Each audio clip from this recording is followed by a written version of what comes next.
పెట్టుకొని అంతా ఇప్పుడు అనే అక్కడ మహారాష్ట్రలో డ్రైవింగ్ లైసెన్స్ తీసుకున్నారు. ప్రహ్లాద్ కుమార్ వెల్లెల్లా అని చెప్పి ఆ పేరుతోని ఆయన టేకన్ డ్రైవింగ్ లైసెన్స్. అదేవిధంగా పాన్ కార్డు కూడా అదే పేరుతోని తీసుకోవడం జరిగింది. ప్రహ్లాద్ కుమార్ వెల్లెల్లా సన్ ఆఫ్ నరసింహ వెల్లెల్లా అని చెప్పి కూడా అనే ఈ ఒక లైసెన్సెస్ పాన్ కార్డ్స్ కూడా తీసుకోవడం జరిగింది. ఇక్కడ కూడా మన దగ్గర కూడా సేమ్ మన ఆంధ్రప్రదేశ్ ట్రాన్స్పోర్ట్ డిపార్ట్మెంట్ కూడా లైసెన్స్ తీసుకోవడం జరిగింది. సో ఇట్లానే ఫస్ట్ నుంచే ఆ ఒక్క క్రిమినల్ మెంట్ ఆఫ్ మైండ్ ఉండడంతో ఈ అంతా లోతుగా టెక్నాలజీ యూజ్ చేసుకుంటూ ఈ పైరసీస్ లో ఇన్వాల్వ్ కావడం జరిగింది. ఎప్పుడు పోలీస్ అనే వెంబడబడినారు, ఎప్పుడు ఫిలిం ఇండస్ట్రీ అప్రమత్త అయింది. ఆయన ఉన్న మన ఇండియన్ సిటిజన్షిప్ కూడా మనము ఆయన గివప్ చేసి ఆయన ఇప్పుడు ఈ Saint Kitts and navies country ఒక సిటిజన్షిప్ కూడా తీసుకున్నారని. Saint Kitts and navies country Caribbean islands లో ఉన్న ఈ ఒక్క కంట్రీని ఆయన తీసుకున్నారు.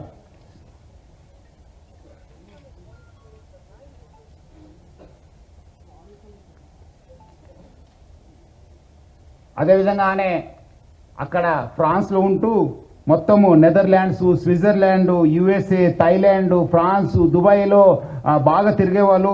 సో మొత్తం అనే ఈ ఒక్క వెబ్సైట్ డెవలప్మెంట్లో, డిజైనింగ్లో, హోస్టింగ్లో చాలా అంటే చాలా ఎక్స్పర్ట్. అంటే చాలా సంవత్సరం నుంచి ఆ ఒక విద్యాన్ని నేర్చుకొని ఈ ఒక నాలెడ్జ్ని పెంచుకొని ఈ అంతా ఐబొమ్మ బొప్పం టీవీని ప్రమోట్ చేయడం జరుగుతుంది. 2019 నుంచి ఈ ఒక ఐబొమ్మ వెబ్సైట్ని స్టార్ట్ చేసి మొత్తం అనే సర్వర్స్ అంతా అమెరికా, స్విట్జర్లాండ్స్లో పెట్టడం జరుగుతుంది, నెదర్లాండ్స్లో పెట్టడం జరుగుతుంది. మొత్తం అనే 110 డొమైన్స్ని ఆయన పర్చేస్ చేశారు. పోర్క్బన్ కంపెనీ అని చెప్పి దాని ద్వారా ఆయన 110 డొమైన్స్ని పర్చేస్ చేయడం జరుగుతుంది. ఒక డొమైన్ను మనం బ్లాక్ చేస్తే నెక్స్ట్ ఇంకోటి డొమైన్ ఓపెన్ చేసేది. సో ప్రతిదాని కూడా ఒక లింక్ పెట్టుకుని ప్రతిదాని కూడా ఒక స్కీమ్ పెట్టుకొని అని ఒక పైరసీ ర్యాకెట్ని చేయడం జరుగుతుంది. అదేవిధంగా మనము ఓటీటీ ఫిలిమ్స్లో ఉన్నది కూడా ఆయన యూస్ టు మంచి క్వాలిటీ చేసేసి ఆయన అప్లోడ్ చేసేవాడు ఆయన ఒక వెబ్సైట్లో. దానివల్ల కూడా బాగా కొత్త టెక్నాలజీ యూజ్ చేసుకొని స్క్రీన్ రికార్డింగ్ చేసి దాన్ని కూడా ఎడిట్ చేసి ఈ ఒక మూవీస్ అన్ని కూడా అప్లోడ్ చేసేవాడు.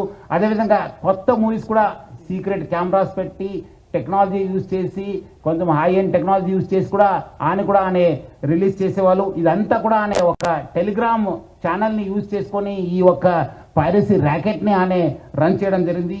సో దాన్ని వీళ్ళు ఎవరెవరు ఉన్నారు ఆయనకి ఈ ఒక స్కీమ్లో ఎవరెవరు హెల్ప్ చేశారనే పైన కూడా మనము లోతుగా ఆయనను పోలీస్ కస్టడీ తీసుకొని మనము ఇన్వెస్టిగేట్ చేయడం జరుగుతుంది. మొత్తం ఆయన ఈ ఒక ఫిలిం చూపించడం ఒక ఎత్తు అయితే ఇంకోటి వైపు ఈ ఆన్లైన్ బెట్టింగ్ నడిపించారు. మీరందరూ కూడా తెలుసు, లాస్ట్ 2020 నుంచి ఎప్పుడు ప్రపంచవ్యాప్తంగా కోవిడ్ వచ్చింది. అప్పుడు చాలామంది బయట రాలేకపోయారు, చాలామంది ఇంట్లో ఉండి ఈ ఒక మూవీస్ చూడడము, ఓటీటీ సబ్స్క్రిప్షన్ తీసుకోవడంతో చాలా మనకు కాస్ట్ ఎక్కువ కావడంతో మనము మూవీ రేట్స్ కూడా ఎక్కువ కావడంతో అదేవిధంగా వీళ్ళందరూ కూడా ఒకటే ప్లాట్ఫామ్ పైన ఈ అన్ని కూడా తీసుకురావడం జరిగింది. ఒకటే వేదిక పైన వచ్చి అంటే is mostly an aggregator for all the platforms. మనం ఒకసారి ఆ ప్లాట్ఫామ్కి వెళ్ళి ఈ ప్లాట్ఫామ్ చేసే బదులు ఈ వెబ్సైట్కి వెళ్తే ఒకటే మనం ప్లాట్ఫామ్ పైన అన్ని చూసుకోవచ్చు అని చెప్పి ఒక అడ్వాంటేజ్ తోని ఆయన ఈ has started popularising is this thing. మొత్తం ఈ వాట్సాప్ ఫార్వర్డ్స్, సోషల్ మీడియాలో ఈ ఐబొమ్మ అనే ఒక వెబ్సైట్ని ఆయన బాగా ప్రమోట్ చేయడం జరిగింది. ఇప్పుడు మీరు ఒకసారి ఆయన వెబ్సైట్ని విజిట్ చేసిన తర్వాత ఇమీడియట్లీ ఒక రీడైరెక్ట్ ఒక యాప్ వచ్చింది, ఒక నోటిఫికేషన్ వచ్చింది.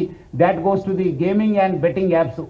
అక్కడ ఇమీడియట్లీ పబ్లిక్ని అందరూ కూడా ఆకర్షించడానికి ఆయన use to promote this betting apps.